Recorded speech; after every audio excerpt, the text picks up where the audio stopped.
I'm a second-year student at the University of Georgia. I'm taking some summer classes to catch up on my class hours. If you've ever been to Athens, Georgia, you really should. Seriously, 100 bars and 1 square mile. There's something for everyone. But I digress. I figured I would post on No Sleep because I've read a lot of posts on here and feel like something's happening you guys might want to know about. The story is about a bundle of letters I found on campus. Well, not exactly found, but I'll get into that soon enough. I really have no idea where this is going yet, but I want you guys in on the ground level to help me along the way. See, I think there's this principle that strange things often lie dormant until someone is too stupid not to let the sleeping dog lie. And I'm that someone. I think, at least.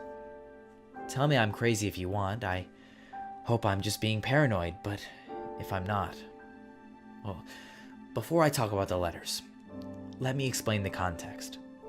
I decided early on in my college career that I wanted to take classes that were out of the ordinary. Being a comparative lit major, I could do that. One of my classes was a survey of American folklore, with a focus on folklore in Georgia. One story we read about had to do with Sherman's March. In case you're unfamiliar, during the Civil War, General William Sherman was a Union commander who was instructed to march from the capital city of Atlanta to seize the southern port city of Savannah, Georgia. It was known for being a particularly brutal campaign in which many towns were razed. Now, Sherman had to come through Athens on his way south and set up shop one night in a building that still stands on campus. Sorry if this history is kind of boring, but I love this stuff and I promise I'll get to the point. All around, the Union troops made camp. The story goes that a group of 6 teenagers wearing the skins of bobcats and foxes and wearing the heads like hoods, sort of like The Rock in that horrible rendition of Hercules, armed with 2 hunting rifles and various farm equipment, began raiding parts of the camp at night. They guerrilla-style terrorized the soldiers who were tried and disoriented from marching without shoes or supplies. For 3 nights, killing 15 Union soldiers and stealing food, cigarettes, and other goods. Finally, the 6 teenagers were caught and were going to be hanged by Sherman's orders. The hangings happened from youngest to oldest, all of the boys taking their fate rather quietly without too much of a fight. The last boy, however, was stood up from his sitting place, and before the soldiers could lead him by the army and shoot up the platform, grabbed a rifle, leaning up against the structure, bayonet attached. He jumped to the crowd of onlookers, but weaponless soldiers just stood before he was about to plunge the blade into a soldier's gut. He was shot by one of the men who was supposed to lead him to the noose. He dropped and the 2 men rushed to grab the gun from him. As one of the men grabbed the gun, the boy's arm shot up and grabbed the soldier by the collar. "You're going to wish you had let Athens be." Then the boy let out a rasping, final breath. The soldier sat back, horrified. It was not a boy's voice he'd heard. It sounded like a chorus of voices, guttural and devoid of humanity. To make matters worse for the soldier, not a single witness said the boy ever grabbed the man as he went for the gun. They said he was able to retrieve the gun without incident. The soldier ended up dying unexpectedly 2 days later with some sort of burn mark on his wrist, presumably where the boy had grabbed him. Curious, I did some research and found the building Sherman used as a headquarters while in Atlantis. I went by after class that day. The best way I can describe it is to say it's the type of building you can pass 1,000 times and never know it exists. It was like it appeared only because I was looking for it. So I'd never noticed on the countless passes I made going to and from class. It was rather bland. It was about 20 yards off the path through campus surrounded by some Mongolia trees. I walked to the huge wooden doors that served as the only entrance I could see. There was a rusty chain with a padlock attached to the old brass handles. I gave the padlock a couple tugs and, to my surprise, it popped open. I unwound the chain around the door handles, peered behind me for anyone watching. No one was, even though the people were passing by on the sidewalk, and opened the door. It was a fairly simple, rectangular room with a vaulted ceiling up to the roof.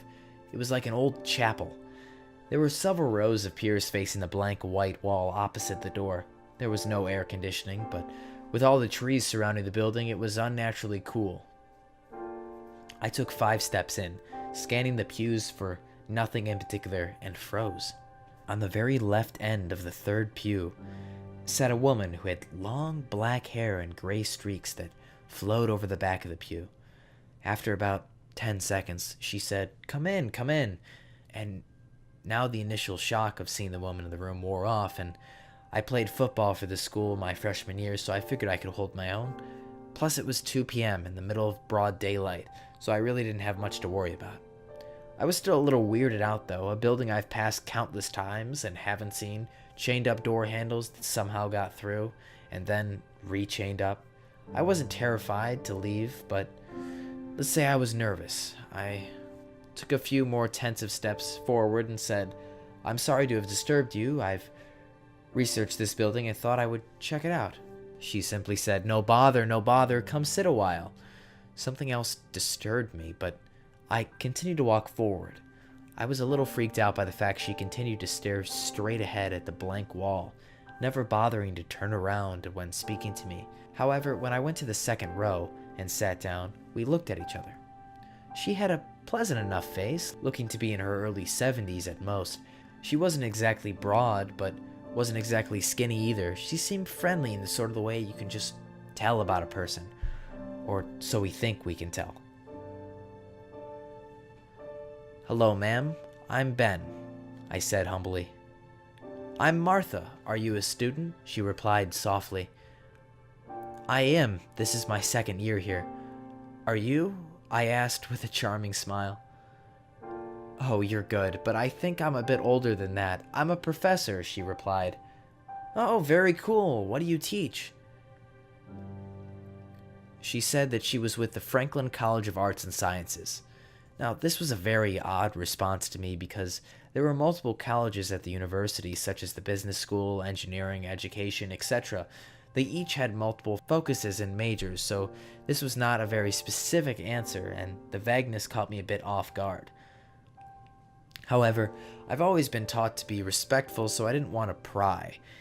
We ended up talking for a while, actually mostly about my time in high school and my path to playing sports for the university. I was in no way put off by her sudden appearance in the building because I figured my appearance was pretty sudden too, until out of the blue she said, "So you're here about the boy they tried to hang?" It wasn't a question, it was stone cold, a matter-of-fact statement.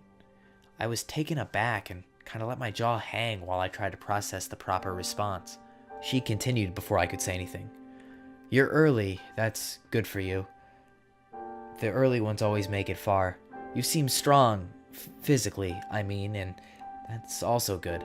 Usually, there are letters for you, but they're not here," she said as she looked at me with a warm smile, but my veins were ice cold. I was dumbfounded. "Early? Early," she repeated. "The letters will be here tomorrow." With that, she got up and left. I didn't make a peep, although I wanted to ask 1,000 questions. I sat there for about 5 minutes, rather stunned. Then I got up and left, extremely creeped out. Obviously, I have so many questions. Early, the early ones, make it far, letters for me, just to name a few, but that was yesterday. I came back today, sometime after class. She was gone, but in her seat there was a package. I opened the package, sure enough, I have the letters. I haven't opened the letters yet, as they look extremely old, like parchment and quill kind of old, and I'm afraid of damaging them.